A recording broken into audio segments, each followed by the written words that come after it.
Abran sus Biblias en el capítulo 10 del libro de Apocalipsis. Comienza diciendo, versículo 1, y vi otro ángel fuerte descender del cielo, cercado de una nube, y el arco celeste sobre su cabeza, y su rostro era como el sol, y sus pies como columnas de fuego. Y tenía en su mano un librito abierto, y puso su pie derecho sobre el mar, y su pie izquierdo sobre la tierra. Y clamó con grande voz, como cuando un león ruge. Y cuando hubo clamado, 7 truenos hablaron sus voces. Y cuando los 7 truenos hubieron hablado sus voces, yo iba a escribir, y oí una voz del cielo que me dijo, o que me decía, sella las cosas que los 7 truenos han hablado y no las escribas. Y el ángel que vi estar sobre el mar y sobre la tierra, levantó su mano hacia el cielo y juró por el que vive para siempre jamás, que ha criado el cielo y las cosas que están en él, y la tierra y las cosas que están en ella, y el mar y las cosas que están en él, que el tiempo no será más. Pero en los días de la voz del 7º ángel, cuando él comenzare a tocar la trompeta, el misterio de Dios será consumado, como él lo anunció a sus siervos los profetas. Y la voz que oí del cielo hablaba otra vez conmigo y decía, ve y toma el librito abierto de la mano del ángel que está sobre el mar y sobre la tierra. Y fui al ángel diciéndole que me diese el librito. Y él me dijo, toma y trágalo o cómetelo. Y él te hará amargar tu vientre, pero en tu boca será dulce como la miel.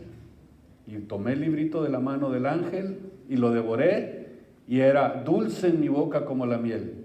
Y cuando lo hube devorado, me amargó mi vientre. Y él me dice, necesario es pues otra vez que profetices a muchos pueblos, gentes, lenguas, naciones y reyes.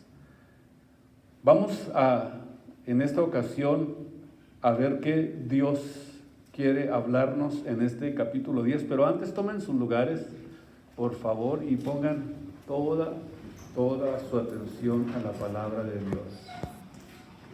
Es muy importante estar muy atentos, porque cualquier cosa que se les escape ya no van a entender lo que estamos hablando. Quiero que nos enfoquemos en este ángel fuerte que es mencionado aquí en la Biblia. El capítulo 10 que vamos a comenzar a estudiar en esta mañana, vemos que entre el capítulo 10 y hasta el capítulo 11, versículo 15, hay como un entre paréntesis. Es como que hay un enfoque, como que se detiene la enseñanza, se hace un entre paréntesis, y es porque Dios tiene un mensaje que darnos. Entre el sonido de la 6ª y la 7ª trompeta está este entre paréntesis. Y vamos a ver que en este intermedio, en este intervalo, antes de que suene la 7ª trompeta, vamos a estudiar a este ángel fuerte que no es Jesucristo, ni tampoco es Miguel, ni tampoco es Gabriel, sino un ángel especial.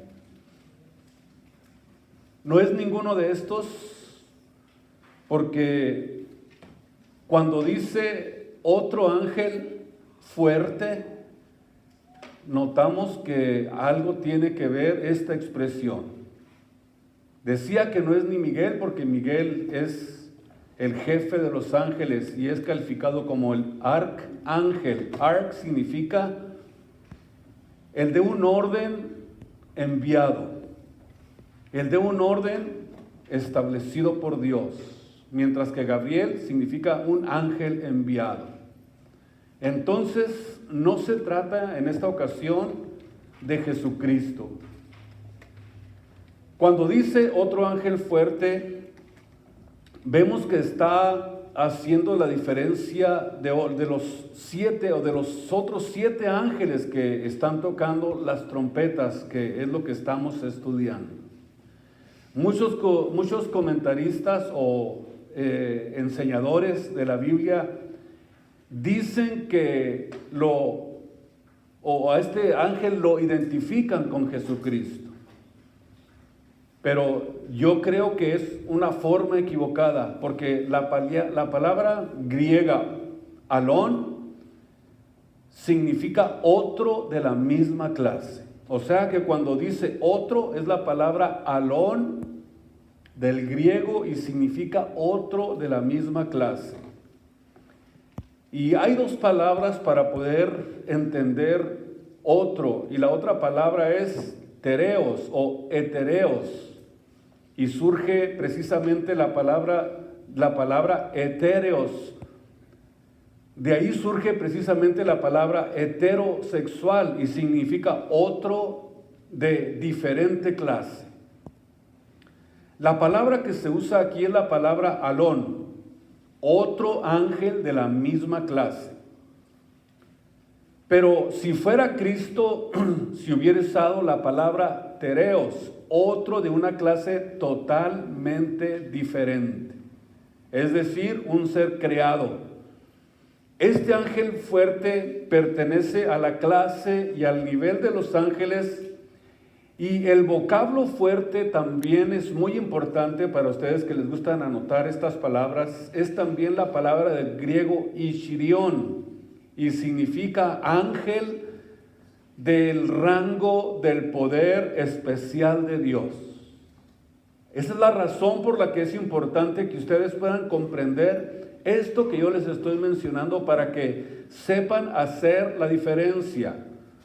Ya entendimos la palabra otro, alón del griego, significa otro de la misma clase.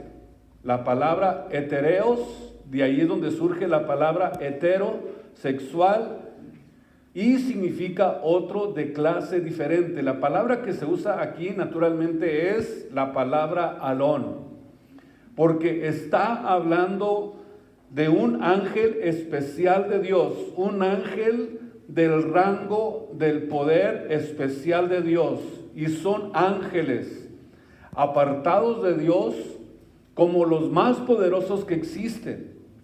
Uno de los de más alto rango en el cielo, lleno de esplendor, lleno de fuerza, de poder. Y esto nosotros lo podemos notar que en el transcurso del libro de Apocalipsis los hemos ido viendo. Por ejemplo, Apocalipsis capítulo 5, versículo 2. Aquí también es mencionado un ángel fuerte, un ángel poderoso.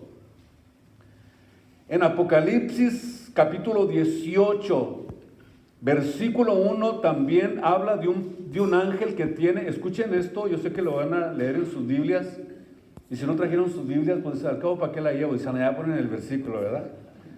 Teniendo grande potencia. Escriban estos versículos para que ustedes vayan asimilando lo que realmente significa otro ángel fuerte. Y también en el mismo capítulo 18 del libro de Apocalipsis, versículo 21, nuevamente se menciona a un ángel fuerte. Vamos pues, a través de esto, ir comprendiendo un poquito más para que vayamos entendiéndolo, porque como le mencionaba, muchos enseñadores lo identifican como a Jesucristo, pero realmente lo que les estoy mostrando aquí a través de esta enseñanza es demostrarles que no puede ser Jesucristo. Y ustedes, conforme vayamos desarrollándonos en el mensaje, se van a ir dando cuenta. En el capítulo 10, versículo 13 del libro de Daniel, Miguel es mencionado como uno de los principales príncipes O sea que está hablando de un ángel superior a los ángeles. Superior, escuchen esto, a Gabriel. Si ustedes leen capítulo 10 del libro de Daniel, se van a dar ustedes cuenta que en realidad está hablando de un ángel superior a Gabriel. Y es mencionado ahí donde les decía, capítulo 10, versículo 13, como los principales príncipes que dice la Biblia fue ayudar a Gabriel. O sea que era alguien superior a Gabriel o alguien superior a él. Y la Biblia nos revela en el libro de Daniel, capítulo 10, que el retraso de 3 semanas de la petición de Daniel se debió a que un ángel de maldad llamado príncipe del reino de Persia se le opuso por 21 días.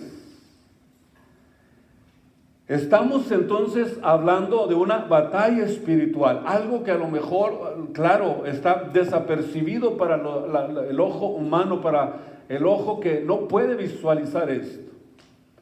Por 21 días se retrasó porque se enfrentó el arcángel Gabriel con el príncipe del reino de Persia, naturalmente una oposición espiritual contraria al Espíritu de Dios.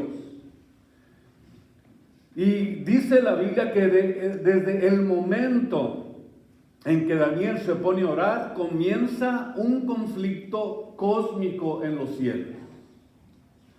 Y Gabriel manda a pedir ayuda a Miguel, el arcángel, para que lo ayude a pelear contra el principado de Satanás que estaba en Persia. Gabriel manda a pedir esta ayuda a Miguel, el arcángel, para que lo ayuden a pelear contra este principado de Satanás.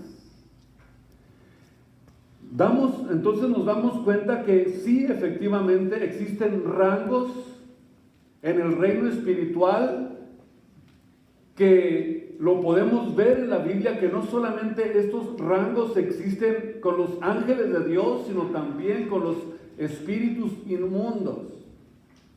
En esta ocasión vemos que Gabriel no pudo contra ese espíritu que estaba gobernando o que estaba oponiéndosele, el espíritu de Persia. De tal manera, vemos en la Biblia que no pudo, sino que hasta que no fue que pidió la ayuda, es que pudo lograr la victoria. Vean ustedes que hay ángeles,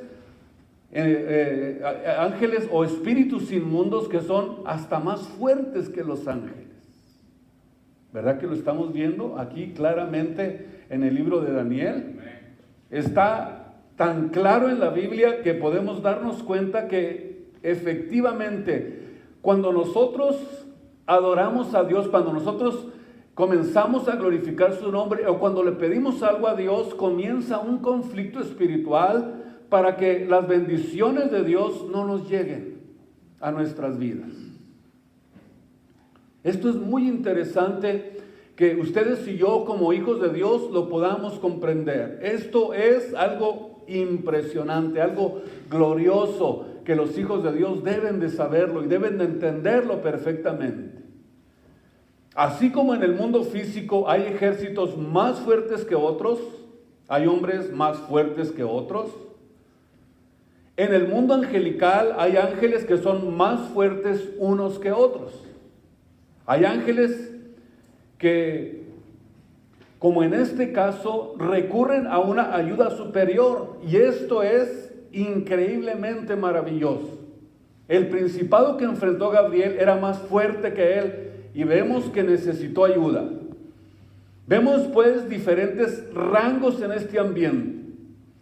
En segundo lugar, siempre que Cristo aparece en Apocalipsis, razón por la que creemos que no es Cristo, es porque Él siempre aparece con un título, se le llama, y nunca se le llama, ángel. Veamos de una forma clara cómo a Jesucristo se le nombra en Apocalipsis. En Apocalipsis 1:5 se le llama el testigo fiel y verdadero. También es llamado el primogénito de los muertos. Se le llama también el soberano de los reyes de la tierra. Y en el capítulo 1 de este mismo libro de Apocalipsis y en el versículo 13 del capítulo 1, también es llamado el Hijo de Dios. Y vemos que está ceñido con una cinta de poder y autoridad. Y vemos también en el capítulo 2, versículo 18 de este mismo de Apocalipsis, que es nombrado en la Biblia como alguien que es y que tiene los pies semejantes al latón fino, el Hijo de Dios. También se le llama a sus ojos como llama de fuego. Cuando nosotros vemos esta forma en la que Dios presenta o se presenta, utiliza siempre títulos, pero nunca jamás ustedes van a encontrar en el libro de Apocalipsis que a Cristo se le llame o se le nombre como un ángel. Antes, al contrario, el Hijo de Dios, el Alfa y Omega, el principio y el fin, el primero y el último, pero nunca aparece con el título de ángel. Este ángel no puede ser Cristo porque Cristo no pudiera hacer el juramento que hizo este ángel. No sé si ustedes lo notaron o se dieron cuenta. En el versículo 5 y versículo 6 dice: y el ángel que vi estar sobre la mar y sobre la tierra levantó su mano al cielo y juró. ¿Por quién juró? Por alguien superior a él, por el que vive, por el que vive y permanece para siempre, el que crió todos los cielos y la tierra. Vean ustedes que allí claramente con esta expresión este ángel se está desligando y está viendo la superioridad de Dios. Por esas razones que no puede ser Jesucristo. La acción de levantar la mano es para hacer un juramento o un voto solemne. La mano se levanta al cielo porque ahí es donde mora Dios. Así como cuando se casó, se recuerda que usted hizo un voto de solemnidad, dijo: yo prometo. Ya, sí se acordaron, ¿verdad? Ya prometió, y es un juramento solemne. El ángel hace un juramento solemne y sin precedentes. Por ejemplo, si nosotros vamos al libro de Daniel, capítulo 12, del 5 al 7, ustedes y yo vamos a notar que este ángel que está aquí presentándose en el libro de Apocalipsis es el mismo ángel de la profecía del libro de Daniel. En el capítulo 12 del libro de Daniel, versículo 5, vemos todas las características del ángel de Apocalipsis capítulo 10. Y aquí Daniel dice: yo miré aquí otros dos que estaban, el uno de la parte de la orilla del río y el otro de la otra parte del río donde estaba teniendo esta visión. Y un ángel le dijo a otro: vean ustedes, ¿cuándo será el fin de estas maravillas?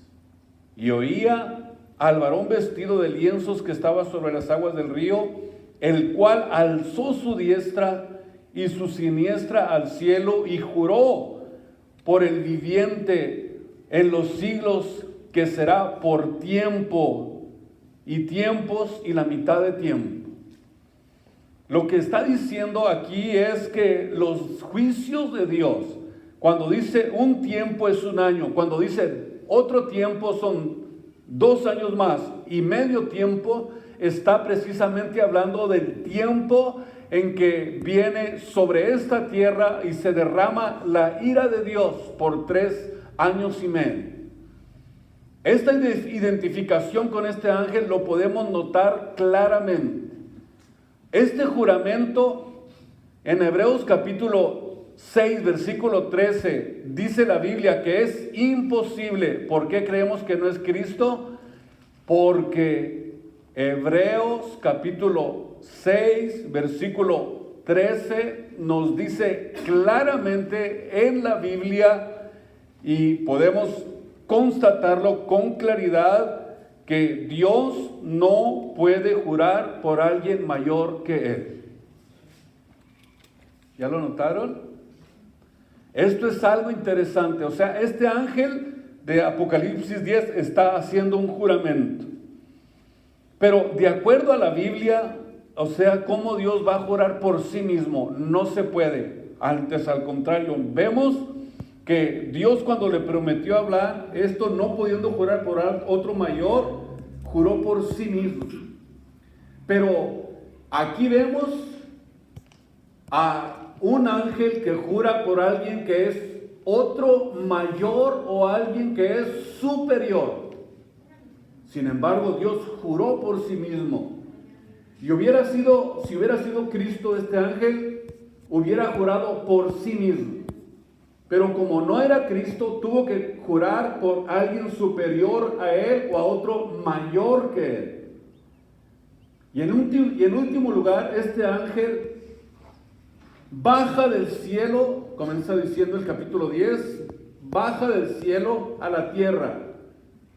Y si lo identificáramos con Cristo, sería agregarle a Cristo otra venida anticipada a la tierra, y eso sería contraproducente.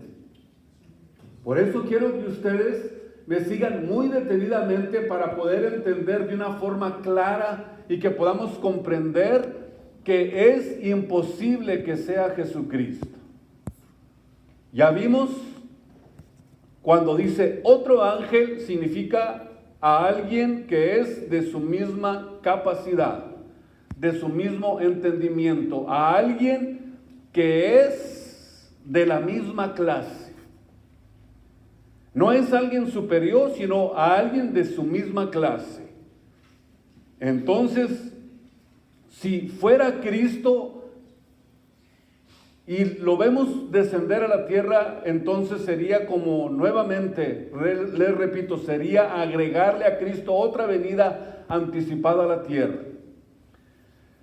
Muy bien, una vez que vemos que no es Cristo, sino un ángel especial, veamos sus características. Número 1, envuelto en una nube, Apocalipsis 10:1. Esto indica en la Biblia majestad y dignidad en su misión, rodeado de juicio. Es lo que realmente significa. ¿Por qué decimos que viene rodeado de juicio? Porque en las 20 veces que se aparece la palabra nube o nepei del griego, la mitad de estas veces están relacionadas con las escenas de juicio. Y significa que baja en una misión de juicio hacia algo que va a suceder sobre la tierra. Está anunciando que algo va a suceder sobre la tierra. O sea, la nube que lo rodea es una nube de juicio. Y el arco iris sobre su cabeza, vemos que Dios incluyó esto para recordar a Juan que aún en medio de los juicios que se están llevando a cabo sobre la tierra, él siempre recuerda su pacto que hizo con Noé de no volver a destruir la tierra con agua. Es un recordatorio que se le está haciendo a Juan, que a pesar de que los juicios de Dios estén siendo llevados a cabo sobre la tierra, Dios dice, voy nuevamente a recordarles que voy a cumplir mi promesa de no volver a negar la tierra con agua. En el versículo 2 dice que tenía un librito en la mano. Y otra vez hay expositores que han dicho que este librito es el mismo de Apocalipsis capítulo 5, versículo 7. Pero vamos a ver la diferencia. Vayan conmigo, Apocalipsis capítulo 5, versículo 7. Y vino y tomó, ¿qué dice? el libro. ¿Qué diferencia existe entre libro y librito? El tamaño, ¿verdad? Vamos a ver, porque hay quienes lo conectan, algunos expositores de la Biblia lo conectan con Apocalipsis capítulo 5, versículo 7. Les pregunto esto porque la raíz de esta palabra es totalmente diferente.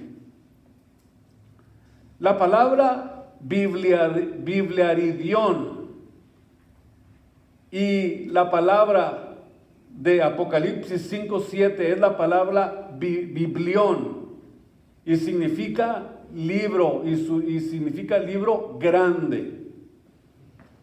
Mientras que bibliaridión se refiere a un libro pequeñito. Por eso notamos la diferencia entre libro y librito. Bibliaridión es un libro pequeñito, o sea, un librito. Y dice la Biblia que tenía un pie o el pie derecho sobre el mar y su pie izquierdo sobre la tierra. Esta postura del ángel simboliza un control total sobre el planeta Tierra. Y no solamente es esto, sino que también representa la autoridad total de Dios para juzgar al mundo.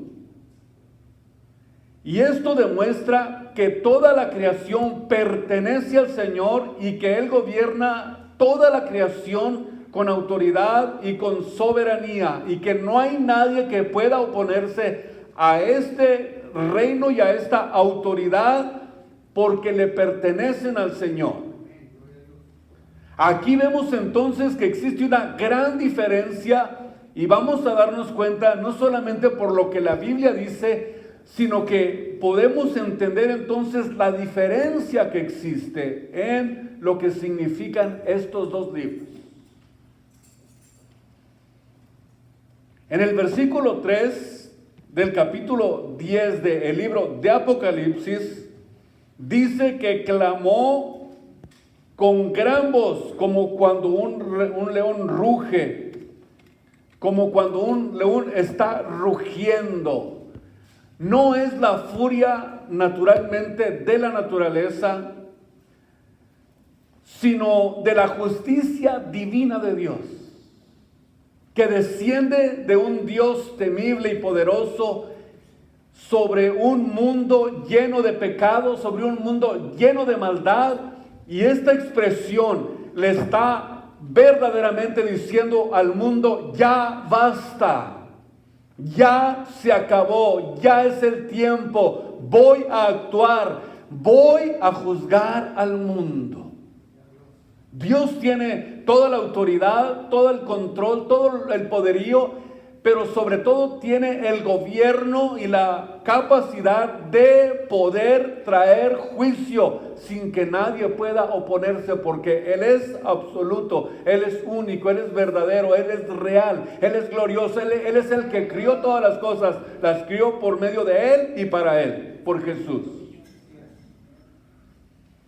Aquí vemos entonces al Dios temible y poderoso que desciende sobre un mundo lleno de maldad y que viene a juzgarlo. Viene a juzgar al mundo, viene a acabar con el pecado, viene a acabar con la maldad, viene por fin a terminar con todas las injusticias, con los suicidios, con los asesinatos, con las guerras, con todo lo que está sucediendo sobre el mundo. Por fin llega el tiempo del juicio sobre el mundo.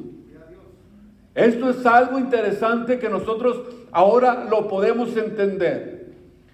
En el versículo 7 dice: pero en los días de la voz del séptimo ángel, cuando él comenzare a tocar la trompeta, el misterio de Dios será consumado, como él anunció por sus siervos los profetas.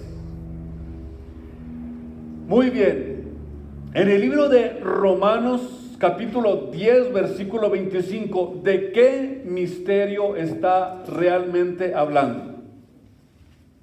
Vemos aquí En el libro de Romanos, capítulo 10, versículo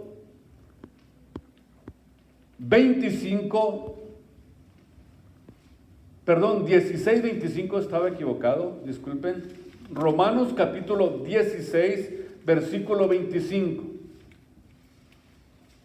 ¿Qué clase de misterios son de los que está hablando esta porción de la Biblia? Donde dice que cuando la voz del séptimo ángel comenzare a tocar la trompeta, el misterio de Dios será consumado, así como Él lo anunció desde la antigüedad por sus profetas. Romanos 16, 25. Y el que puede confirmaros, dice el apóstol Pablo, según mi evangelio y la predicación de Jesucristo, según la revelación del misterio encubierto desde los tiempos eternos, mas manifestado ahora y por las escrituras de los profetas, según el mandamiento de Dios, del Dios eterno, declarado a todas las gentes para que obedezcan en la fe. Se nos muestra un misterio. Misterio es la palabra musterión del griego y significa cerrar o encerrar alguna cosa. En el Nuevo Testamento, un misterio es una verdad que Dios ocultó.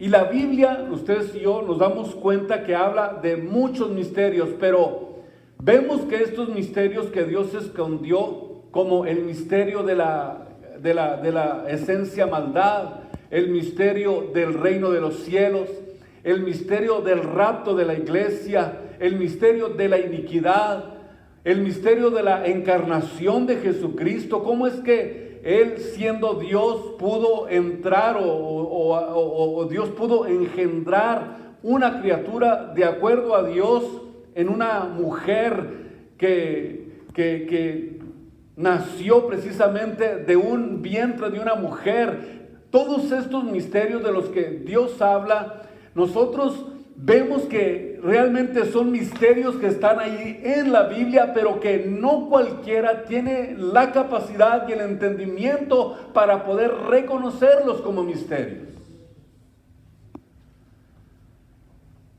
¿Cómo es que nosotros somos también el cuerpo de Jesucristo? O sea, somos la iglesia, pertenecemos al cuerpo de Jesucristo.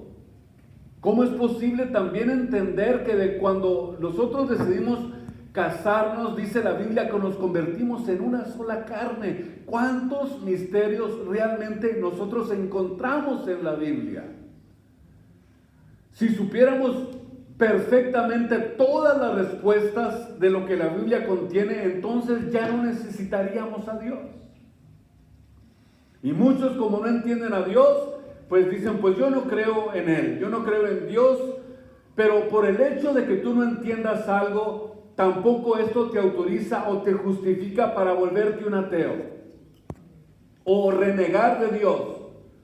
Simplemente el hecho de que desconozcamos algo y de que no tengamos respuesta de todas las cosas, nos habla de que al Dios al que servimos es un Dios infinito, un Dios que no puede medirse su capacidad, su sabiduría, ni su entendimiento.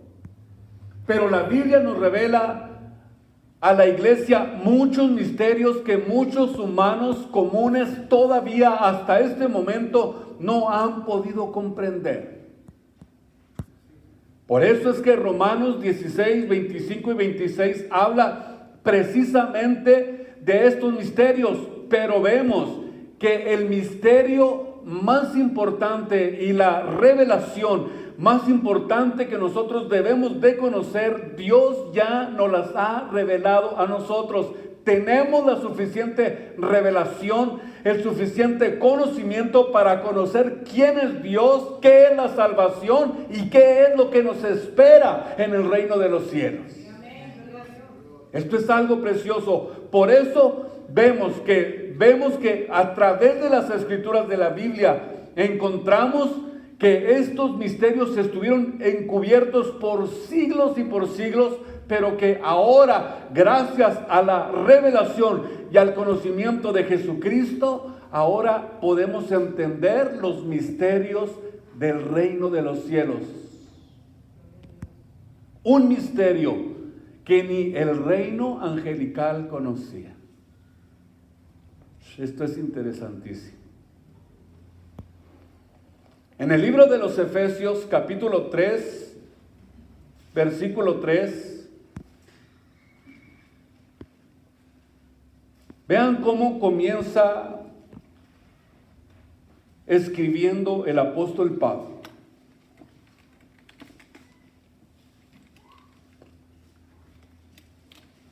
Pablo habla de una dispensación de la gracia a la que él dice, Dios me la encomendó. Y dice, es a saber que por revelación me fue declarado el misterio a lo que Dios me llamó. Esta revelación, este conocimiento o la declaración de este misterio del que Pablo habla es de que Dios iba a unir a dos pueblos diferentes para que sean uno en Jesucristo.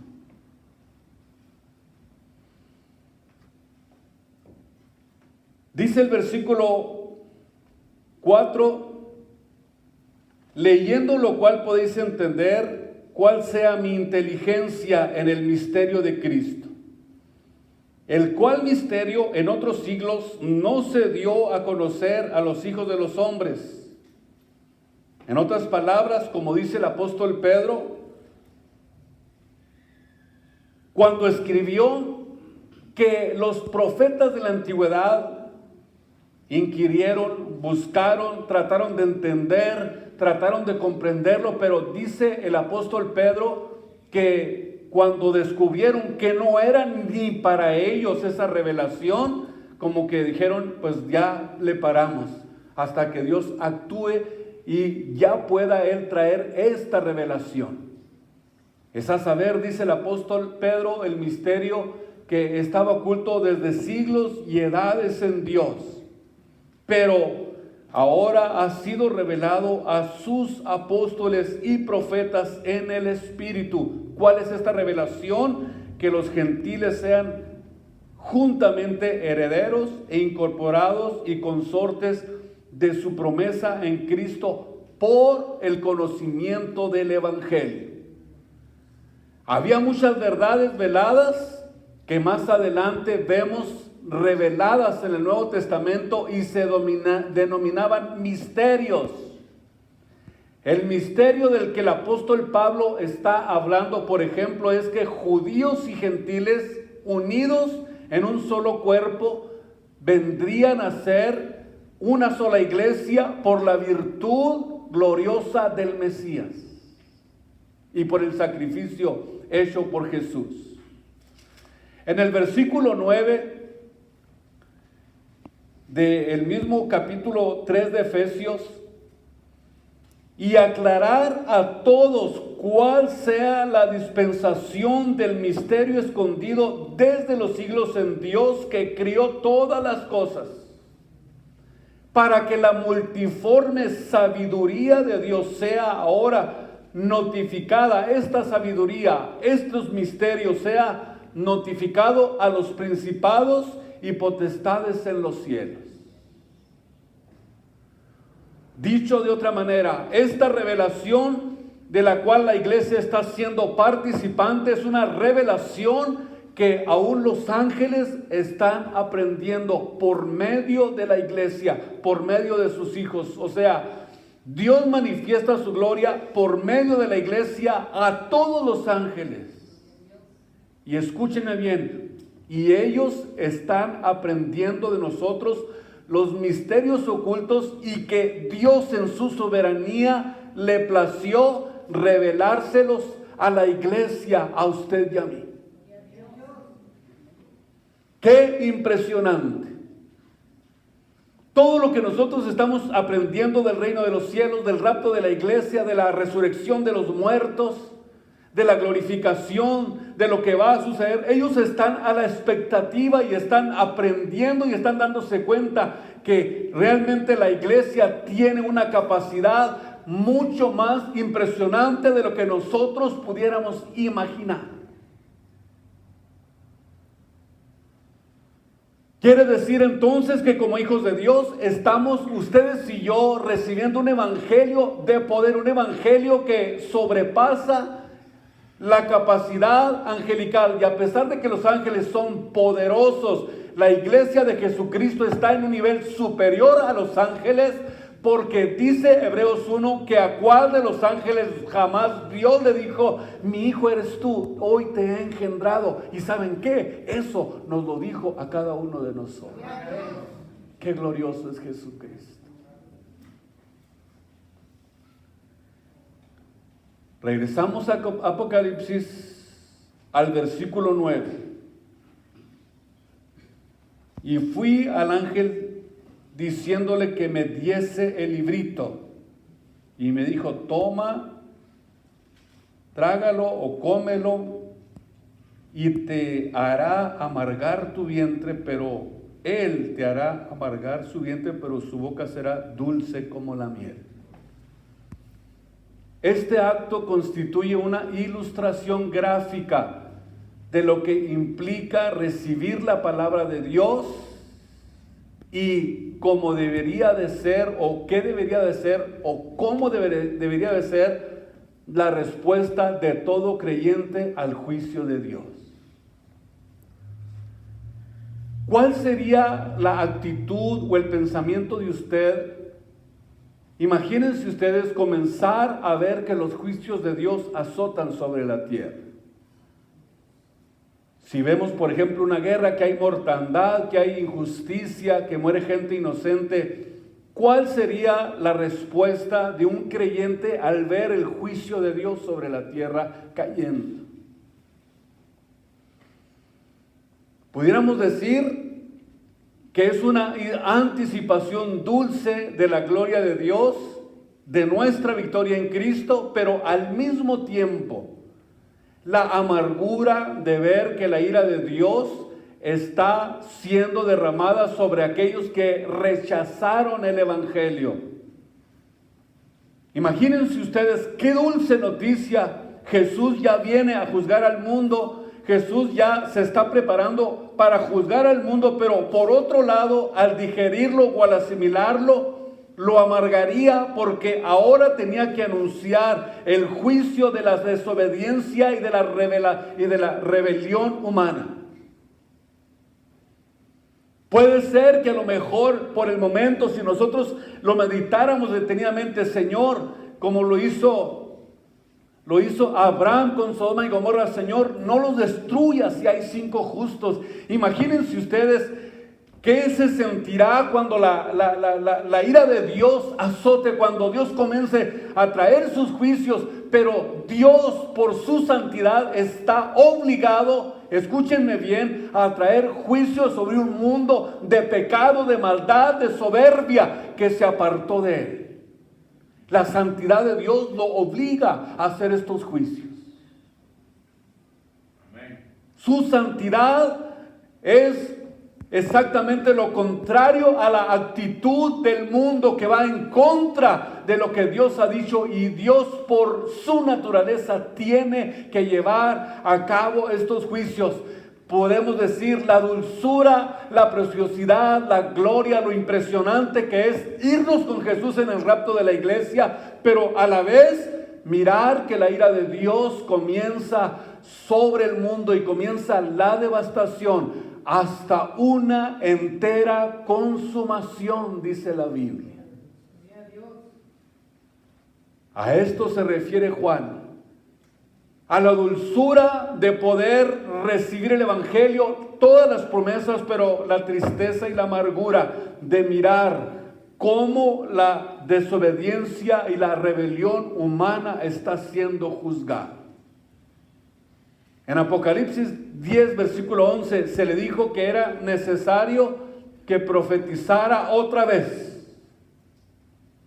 Cuando le dijo, vuelve a profetizar, dice que eso le amargó el vientre al tratar de digerir todo lo que le espera al pecador con los juicios, con los sellos, con las trompetas, con las copas que vienen sobre el mundo. Dice, esto me amargó el vientre. Y escúchenme bien, es la sensibilidad espiritual que sentimos por aquellos que todavía no han sido salvos. Necesitamos ir a ellos y decirles que Cristo salva, que Cristo sana, que Él tiene el poder y la capacidad de librarnos de la ira que ha de venir sobre esta tierra.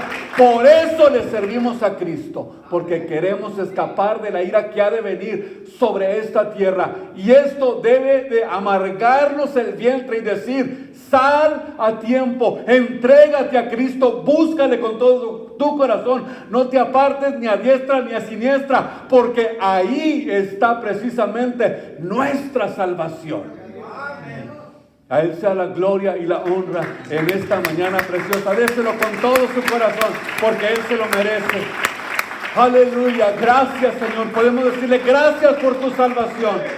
Gracias porque hemos sido salvos y la ira de Dios ya no está sobre nosotros. Cristo hizo la grande diferencia en nuestras vidas y en nuestros corazones. Pónganse de pie en esta preciosa mañana. Muchas gracias, Señor. Gracias porque ahora hemos entendido el misterio, hemos entendido la revelación, tenemos el conocimiento de lo que es la salvación y el conocimiento de quién es Dios. Y esto nos asegura un lugar en el reino de los cielos.